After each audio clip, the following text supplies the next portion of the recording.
우리 설교의 제목을 함께 읽겠습니다. 이러다간 내가 기도하겠습니다. 하나님, 오늘도 말씀하여 주시옵소서. 또 오늘도 우리 마음 가운데 또 우리의 정석 가운데 일하시는 하나님을 경험하기를 소망합니다. 다른 것이 아니라 성령님이 주도하시는 삶으로 나아가기로 원합니다. 말씀하여 주시옵소서. 예수님의 이름으로 기도합니다. 아멘. 저는 억울한 게 좀 많은 사람입니다. 저만 그런 건 아닐 거고요. 제 생각에는 특별히 남자분들, 여러분 집에도 남자들이 계시잖아요. 우리 안 계신 분들도 계시지만 특별히 남자들의 삶을 이끌어가는 주된 정서 중에 하나가 억울함입니다.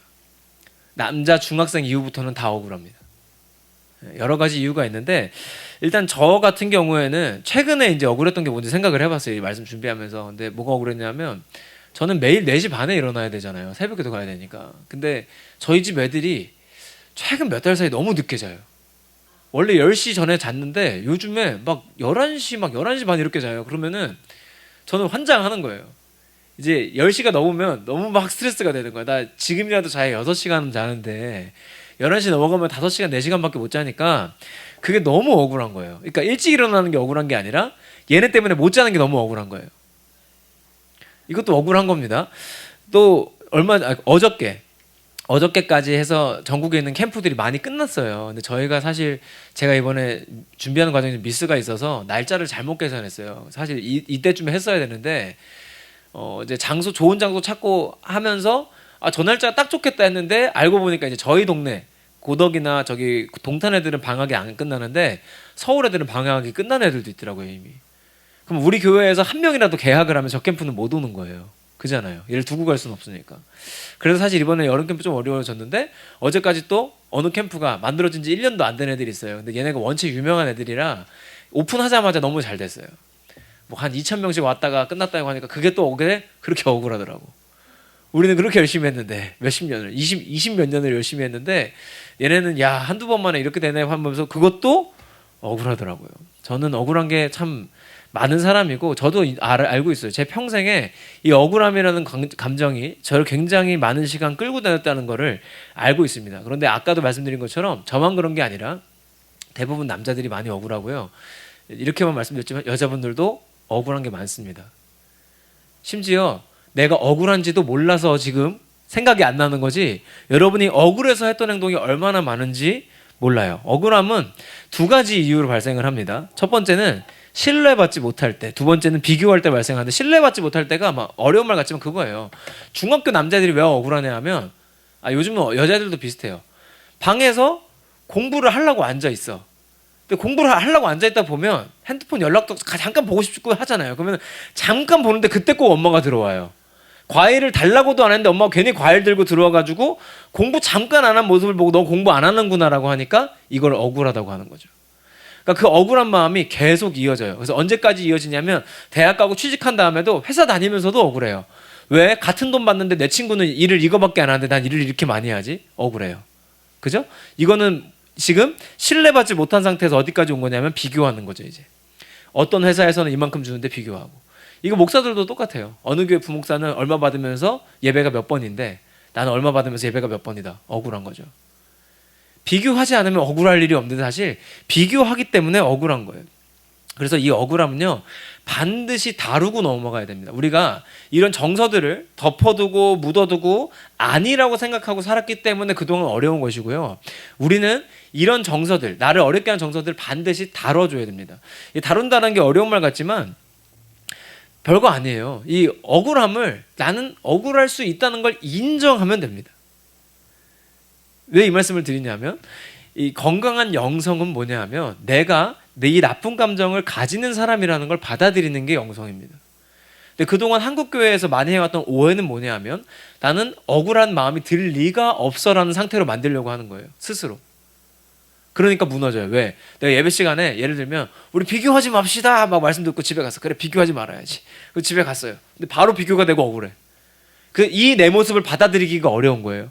다음날 새벽에 가서 또 회개를 합니다. 하나님 제가 또 그랬어요. 근데 새벽기도 끝나고 또 안 돼. 이게 반복이 되면서 2가지로 나뉘는 거예요. 하나는 나는 교회 다녀봐야 소용없는 사람이라고 교회를 나가거나 하나는 나는 어차피 안 되는 사람이구나 하고 포기를 해요. 그래서 설교를 듣는데 기대감이 하나도 없어요. 내 인생은 변할 것이다. 아무런 기대가 없어요. 그게 쌓이잖아요. 설교자도 기대를 잃어버려요. 그래서 서 있는 사람이나 듣는 사람이나 그냥 주의를 때우는 거예요. 어차피 해봐야 변화되지 않을 것이다. 앉아있는 사람도 그냥 그 소리겠지. 이 지점에서 한국교회가 오랫동안 싸워온 거예요. 그래서 이 고민을 많이 했어요. 어디가 문제인가?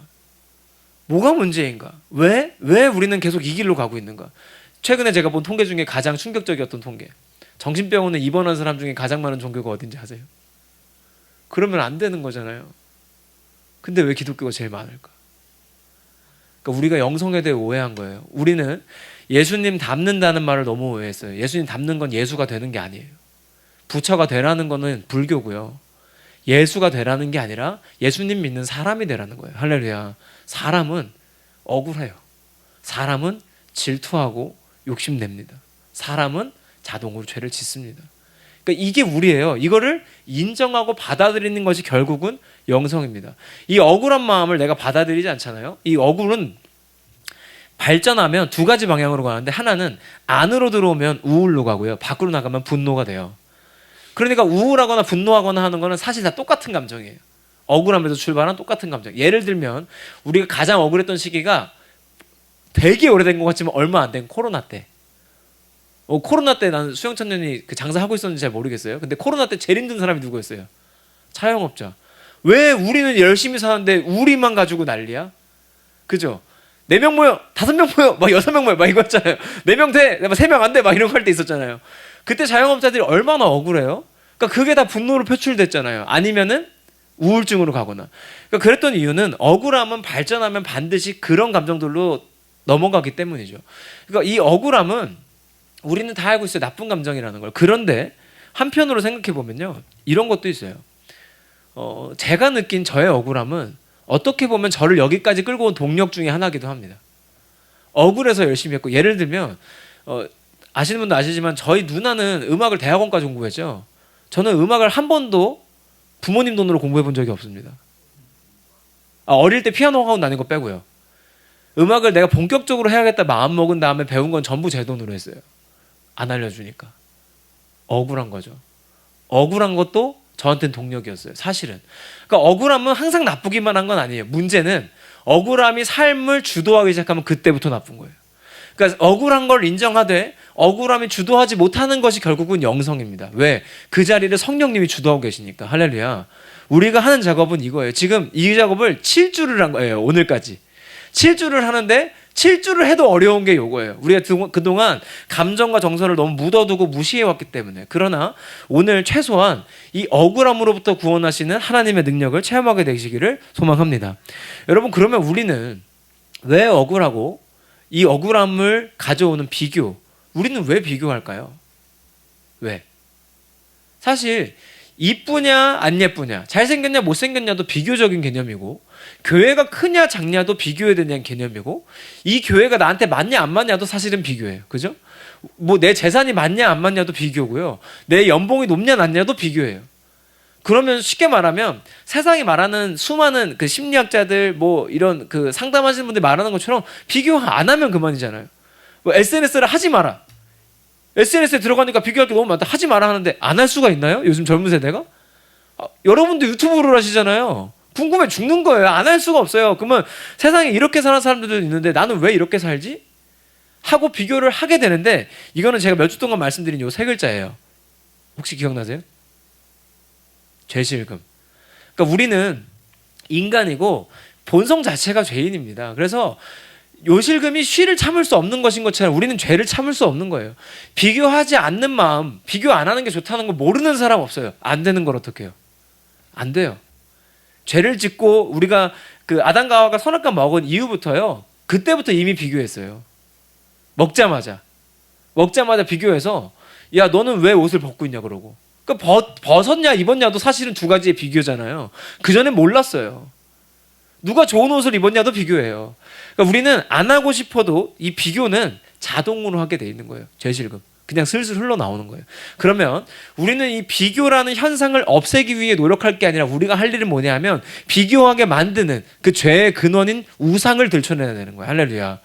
그래서 그 우상 가운데 역사하시는 예수 그리스도의 구원의 역사가 있을 때 그때서야 비로소 우리는 이 억울한 감정을 다뤄내고 억울함이 주도하는 삶이 아니라 성령이 주도하시는 삶으로 갈 수 있는 것입니다. 할렐루야. 우리가 계속 야곱의 주변 인물들을 만나고 있는데요. 오늘은 드디어 그 예쁘다는 라헬을 만납니다. 라헬의 영어 이름이 레이첼이에요. 그 미국 영화 같은 데 보면 시트콤이나 주로 예쁜 여성을 레이첼이라고 많이 이름을 짓습니다. 미국에 나오는 이름들은 대부분 성경 이름이잖아요, 사실. 그러니까 이 레이첼, 라헬은 우리가 지지난주에도 만났는데 라헬을 성경에서 소개할 때 곱고 아리따운 여자라고 소개를 할 정도로 예쁜 여자입니다. 그리고 야곱은 이 여성의 몸매만 보고 반했다고 제가 설교했었습니다. 그러니까 성경은 라헬을 몸매가 좋은 여자라고 소개를 할 정도로 이 여성은 매력적이고 예쁜 여자예요. 근데 그 언니는 레아인데 레아는 성경에서 시력이 나쁘다고 표현해요. 그러니까 이게 얼마나 이 두 비교가 얼마나 나빠요? 한 사람은 눈이 나쁘다, 한 사람은 예쁘다. 뭐 얘는 눈이 좋다 나쁘다도 아니고 얘는 못생겼다 예쁘다도 아니고 얘는 예쁜데 얘는 눈이 나쁘다. 정말 나쁜 비교죠. 근데 그렇게 소개할 정도로 라헬은 예쁜 여자. 어릴 때부터 어떤 대우를 받았을지 한번 생각해 보세요. 언니는 못났고 동생이 예뻐요. 어른들이 뭐라고 했을까요? 요즘에는 조심이라서 하죠 우리가. 옛날 어른들은 조심 안 하잖아요. 수천 년 전에. 그러면 동생은 너무너무 예쁜데 너는 왜 그러니 하면서 라헬은 주로 우월한 입장에 있었을 거예요. 계속. 특별히 저는 여자가 아니라 잘 모르지만 여성들 세계에서는 이 외모에 관한 것이 얼마나 강력한 무기인지 저는 간접적으로 알고 있습니다. 그렇죠? 여자들은 무서워요. 이 얼굴에 생명을 걸고 중학교만 가도 애들이 지금 그 올리브영이라고 아세요? 여기도 있어요. 올리브영에 있는 화장품을 중학교 애들 다 외워요. 제가 물어봤어요. 너 올리브영에 있는 화장품에 대해서 나에게 소개하면 몇 분 주면 될 것 같아? 라고 했더니 목사님 몇 분으로 안 되죠. 이 정도예요. 그러니까 여성들은 이 외모에 대한 게 굉장히 중요한데 늘 우월감을 느끼며 살았을 거예요. 이 라헬이라는 여성은. 그런데 문제가 생겨요. 우리가 지난주에 설교 들었던 내용인데 레아가 출산을 합니다. 그것도 무려 아들만 넷을 출산을 합니다. 이때 아들 넷을 출산한다는 건 굉장히 큰 무기예요. 레아가 아들만 낳으면 사랑받을 거라고 야곱이 날 사랑할 거라고 생각할 만큼 이 당시에 아들을 출산한 건 강력한 무기죠. 그러니까 라헬이 자기도 노력을 했는데 아마 임신이 안 된 것 같아요. 그래서 야곱에게 이렇게 따집니다. 근데 웃긴 게 뭐냐면 오늘 설교 제목이 이러다가 내가거든요. 여러분 라헬이 애를 못 낳으면 죽어요? 오히려 애를 낳다 죽을 수 있죠. 이 당시 의료기술로는 애를 낳다 죽을 가능성이 높죠. 근데 뭐라 그래요? 그렇지 않으면 내가 죽겠대요. 이게 지금 뭐냐면 억울함이에요. 아 레아? 언니보다 내가 나이도 어리고 내가 얼굴도 예쁜데 겉으로 보기에 내가 더 건강해 보이는데 왜 나는 임신이 안 되지? 언니는 애를 넷이나 낳았는데 난 왜 임신이 안 될까? 억울함이죠. 라헬이 지금 억울해요. 그러더니 라헬이 막 내가 죽겠다고 따지니까 야곱이 이제 라헬에게 화를 냅니다. 야 애기는 하나님이 주시는 건지 내가 하는 거냐? 하고서는 화를 냅니다. 이 얘기를 듣고 라헬은 얼마나 더 억울했을까요? 사실은 여러분 철저하게 라헬 입장에서만 생각해보면 억울한 게 맞아요. 왜? 지금 임신이 안 된 게 자기가 뭘 잘못해서입니까?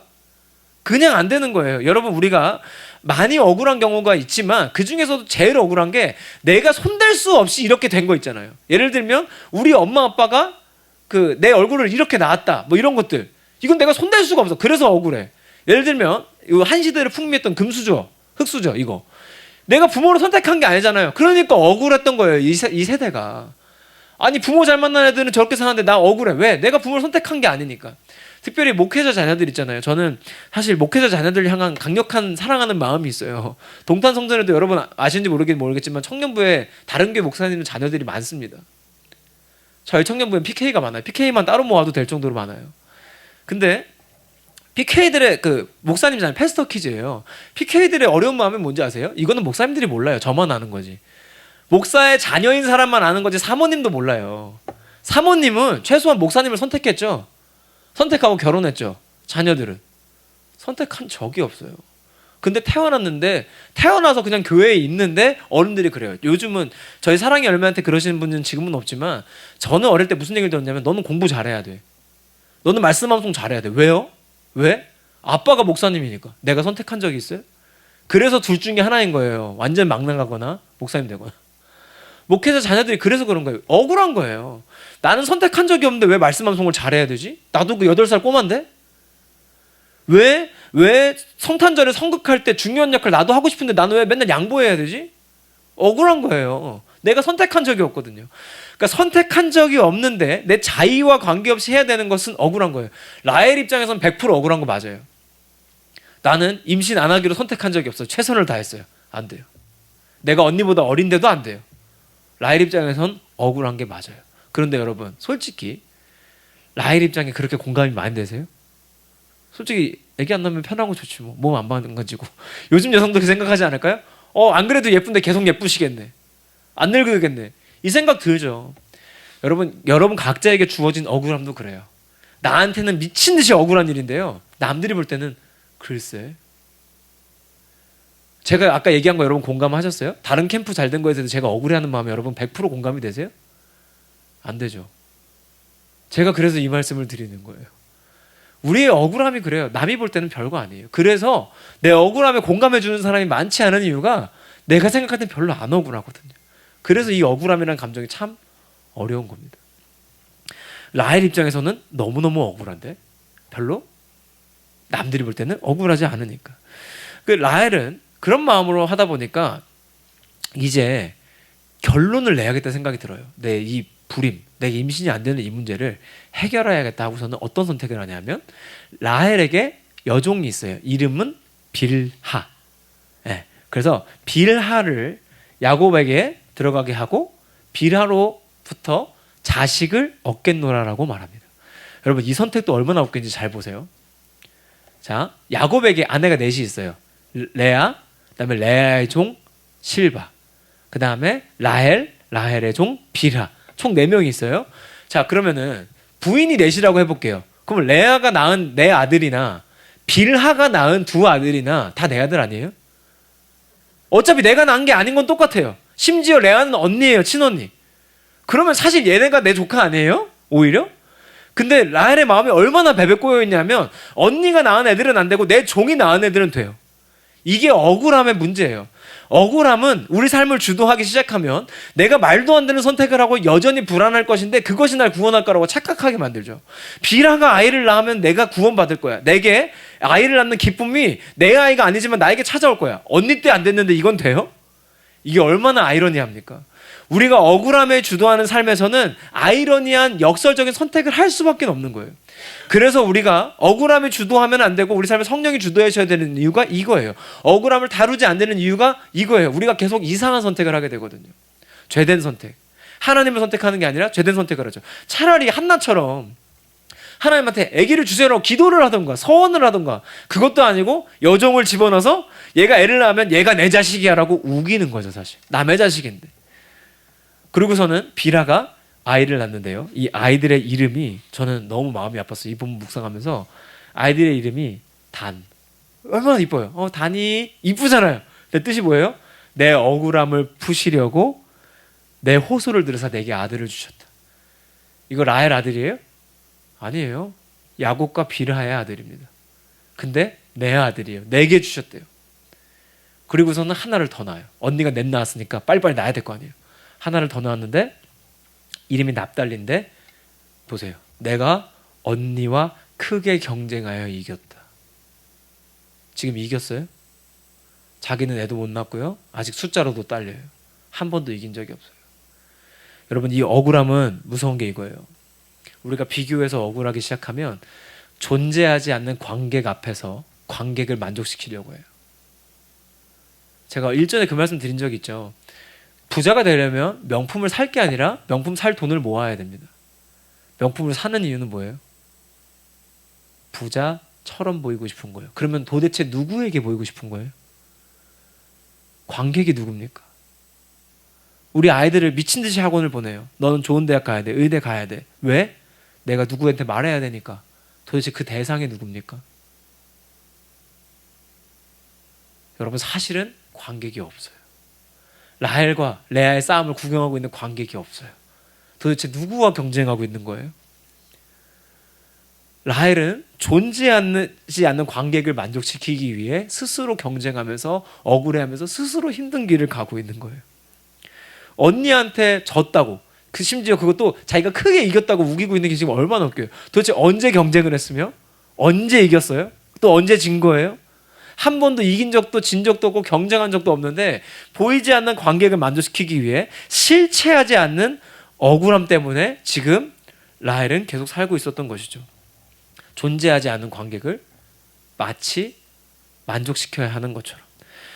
우리나라 청소년들이 가지고 있는 많은 억울함이 있죠. 저도 있었던 것 같아요. 내가 미국에서 태어났다면 수학을 이렇게 어렵게 공부하지 않아도 됐을 텐데, 내가 마치 우리 그 요즘 연예인 중에 제일 잘생겼다는 연예인 차은우라는 친구가 있어요. 남자들이 그래요. 내가 차은우처럼 생겼다면 이렇게 공부 열심히 안 해도 될 텐데. 어제 그 집회하는 데서 물어보니까 여자애들 중에는 장원영이 제일 예쁘대요. 내가 장원영처럼 생겼다면 이렇게 공부 열심히 하지 않아도 될 텐데. 내가 노래를 잘했다면 이렇게 힘들게 살지 않아도 될 텐데. 우리 어른들은 달라요. 우리 아버지가 삼성 이건희였다면, 이병철이었다면 내가 이렇게 힘들게 살지 않아도 됐을 텐데.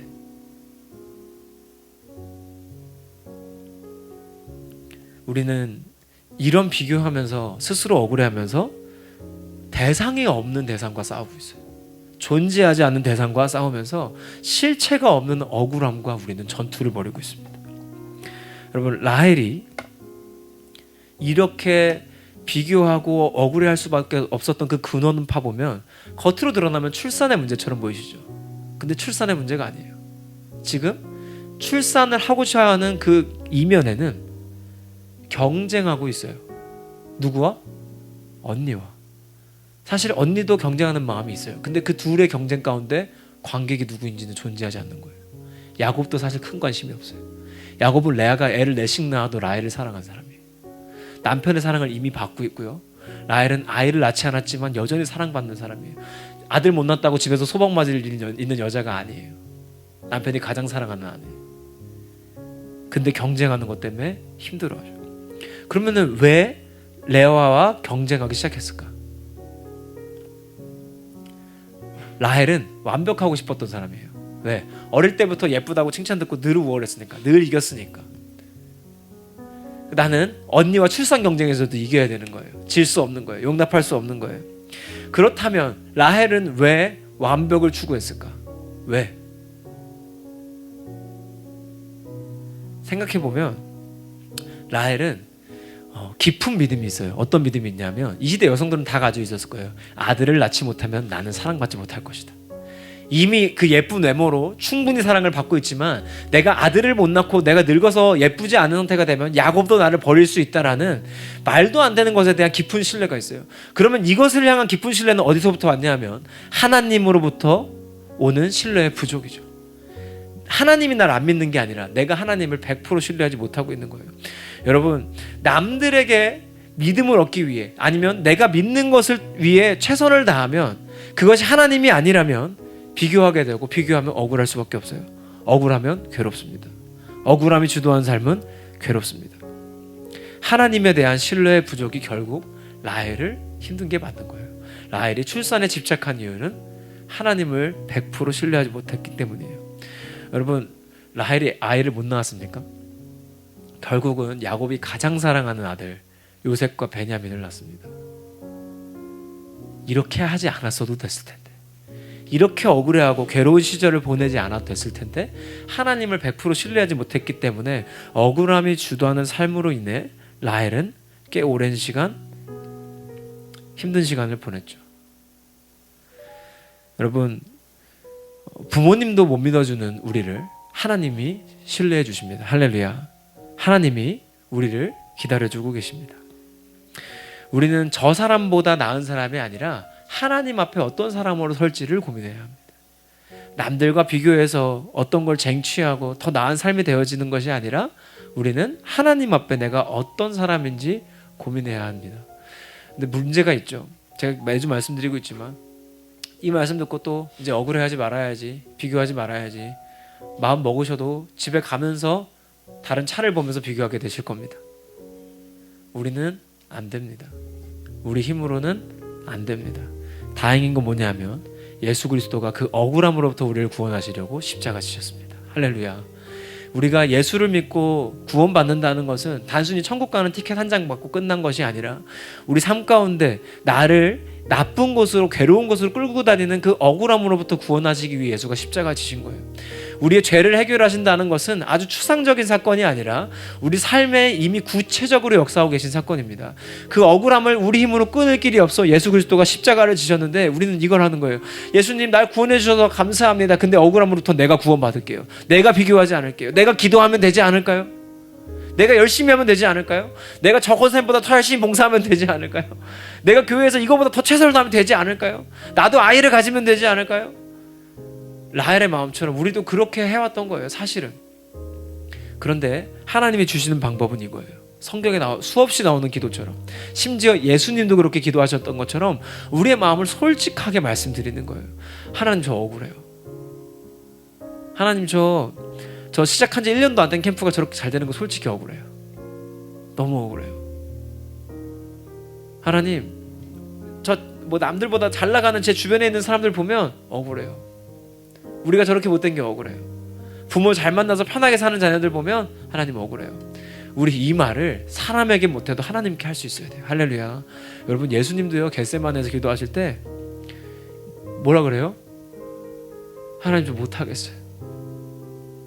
하나님, 좀 못하겠어요. 예수님의 기도는 솔직해요. 그리고 나서 기도한 게 뭐예요? 그러나 내 뜻대로 마시고 아버지 뜻대로 하옵소서. 뒤에 이 기도를 할 수 있는 것은 솔직하게 고백했기 때문이에요. 우리는 이 단계를 거치지 않고 뒤만 하려고 그런 거예요. 하나님, 저는 억울하지 않습니다. 억울한 사람일 리가 없습니다. 제가 그런 걸로 비교하는 사람일 리가 없습니다. 아니에요. 우리는 그런 사람이에요. 우리는 억울한 사람이고 비교하는 사람이고 또 무너질 것이고 이번 주에도 아무리 생각해도 또 안 될 거예요. 그러나 그때마다 우리가 할 수 있는, 작은 의지로 할 수 있는 딱 한 가지, 솔직하게 기도하는 거예요. 여러분, 비교하고 싶은 마음이 들 때 기도하세요. 자녀 보면서 답답하시죠? TV에 나오는 저 한동훈처럼 저런 똑똑한 사람들처럼 우리 자녀들 저런 검사들처럼 되면 안 되나? 드라마에 나오는 그 본부장들처럼 우리 애들 그렇게 되면 안 되나? 비교하는 마음 들 때마다 여러분 기도하십시오. 하나님, 저는 또 비교합니다. 저는 또 억울합니다. 그렇게 기도하잖아요. 하나님이 그 기도를 찬양으로 바꾸기 시작하십니다. 할렐루야. 하나님이 여러분의 억울함을 아십니다.